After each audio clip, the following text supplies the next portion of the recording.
Ito na ang iyong pangalawang sang tanong.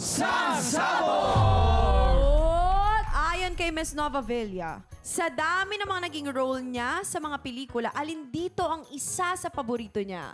A. Ang gumanap bilang sirena or B. Ang gumanap bilang diwata?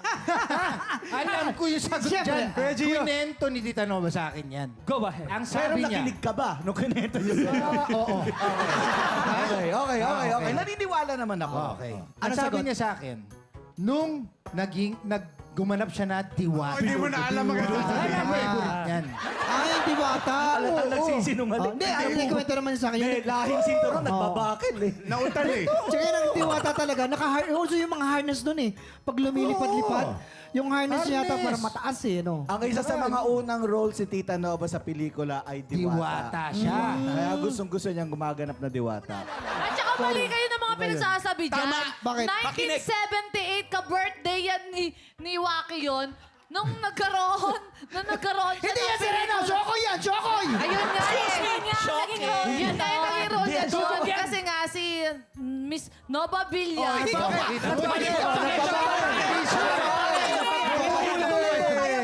May lahing sinturon Yan, din di ito. ba? Nag-ano siya, naging role siya mermaid. Mermaid? Ano yung Sirena siya. Tapos hanggang dito lang yung ano niya. Yung siya ang si Bungenge. Nagbakil ako. Bakit na naman, no? Kuya Pandolf, anong sagot mo? Sana may naintindihan ka ba? Sana may naintindihan ka. Mermaid. Ay, Sirena po yun. Kanino ka mas maniniwala? Alam mo, Baldo, kung ako sa'yo, mag-toss coin ka na lang. Sirena o diwata? Ako na. Sirena or diwata? Wala akong maintindihan. Nagbakil.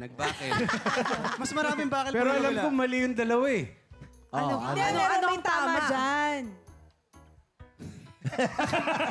Sige. Hula na lang. Tita Nova, I love you. Ang sagot, Diwata. diwata. Yeah. Diwata daw! Sabi Ikaw ko. ba? Ikaw ba? Sabog! Alamin na natin yan in 5, Magsalamin ka na. 3, 2, 1! Ayun na nga. Sabi ko sa'yo, Kuya Pandolf eh. At confident Nakita mo? bibig. Hindi, Nakita gumanap mo? siya bilang isang si Bengenge sa 1978 film na Jezebel. Ito naman na ang iyong huli at pangatlong sang tanong. Ba't di Sang nagsabi? sabog! Push na eh. Noong teenager, si Boy Two Quezon, anong diskarte ang ginawa niya para malaman kung may crush sa kanyang isang girl? A, niyayaya niya ang girl na mag-truth or dare? Or B, pinapasagot ang girl sa slum book niya? Ay, Kuya I will Pandolf. never ko yan. ever forget that moment nung nandun ako sa may Paranaque. And then, alam mo, nag-date kami. Naglaro kami. Kainis ka. Naglaro kami ng truth or dare. Tapos, alam mo sabi niya, anong gusto mo, truth or dare? Sabi ko, ayoko ng truth, gusto ko na lang ng dare. Tapos gusto niya akong kiss sa lips. So talagang pilit niya ako. Ayoko naman. So pumayag ako. Truth or dare yon. Truth or dare? I miss you, baby boy. I so agree with you! He's like that! See, I told you. We so disagree with you, Hindi kami guys. agad sa Totoo mga... yan. Actually, alam talaga, yung napag-usapan natin, di ba? Oo, ito yung nangyari. Ito, kukwento mo. Kinuwento ni kay Jason. Alam mo talaga, Islam book talaga yung ano niya, yung doon niya nakikita yung mga crush. Kasi talaga. binubuksan niya yung Islam book. But second yung pinasa. Old school kasi ano siya. yung favorite mo mong Old color? school. Tapos makikita, yung favorite crush? Tapos makikita niya. What's your motto? What is your motto? Oh. My motto is time is gold. What is your favorite hobby? Gold Ayun. times gold. Yeah. What's your favorite hobby? Tapos yun, lumiligo sa pusali. Tapos yun, doon niya nakikita yung mga crush niya. Tapos doon niya, magpag-visa sa slam book, nakikita niya kung sino nagkakakrush sa kanya. Diba? Binabasa niya, boy to Quezon. Tapos yun, dinidiskartehan niya na. Bilang patunay, kanino niya nakita yung yung truth or dare? Kay Kuya Smokey. Sa akin. Ay, Hindi totoo yan. Ang truth or dare, talagang si Smokey may trip Siya yan. pinaka-promotor lagi sa mga boys. Kasi Wala siya akong alam niya. dyan. Baka isipin niya naman dahil sa akin kaya naging ganyan yung mga tao na to. Si Kuya Basal parang gulong-gulo, litong-lito, hindi alam kung anong pipiliin. Ano ba ang tamang sagot talaga para sa mag-truth or dare? Or pinapasagot ang girl sa slum book? Slambuk! Slumbook. Hindi ko nasusutin yan. Kasi, sabay kami lumaki. Ah, yes. Kita mo na. Mas nakakahiya pag mali yung sagot mo. Totoo niya. Hindi. Una, yayayain niya ng truth or dare. Pangalawa. Pero tapos, pag nayaya niya na, slam book na. Sinambuk. Hindi. So, Two-part process. Panghuli. So, niyayaya niya ang girl na mag-truth or dare. Tingnan natin kung ang sagot mo ay kabog o sabog in 5, 4, 3, 2, 1. Yes! Niyayaya niya ang girl na makipag-truth or dare. Oo, ayan. Kamusta naman ang pag-upo mo sa Buwisit Blaster? Pa-welcome lagi yan ng Hindi na TikTok ako lang. magpaparetouch mamaya. Okay na ako. Okay lang, Santa Claus. Parang nangihinayang ka pa. Nanghihinayang ako. Gusto mo parang- tatlong sunod? Gusto ko 4 o 5 tanong pa. Tama na naman yun. Ano? Ikaw muna maupo.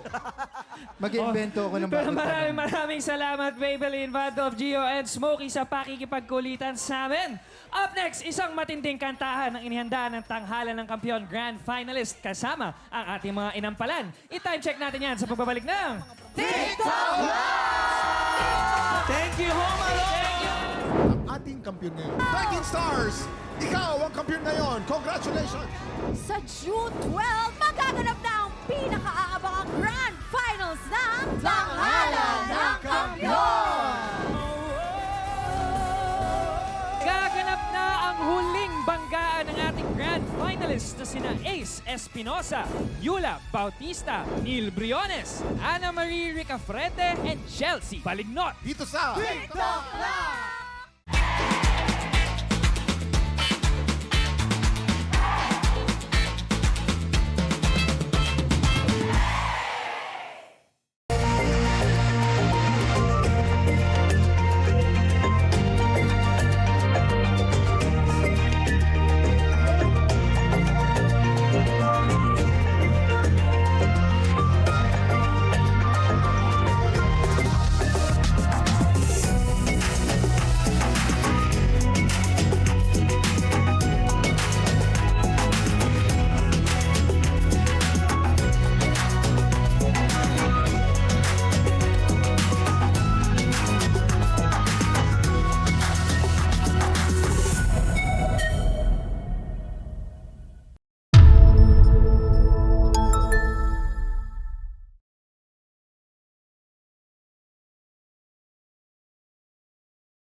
Tik Tropa! Pinanood mo hanggang sa dulo itong video na to? Very good ka!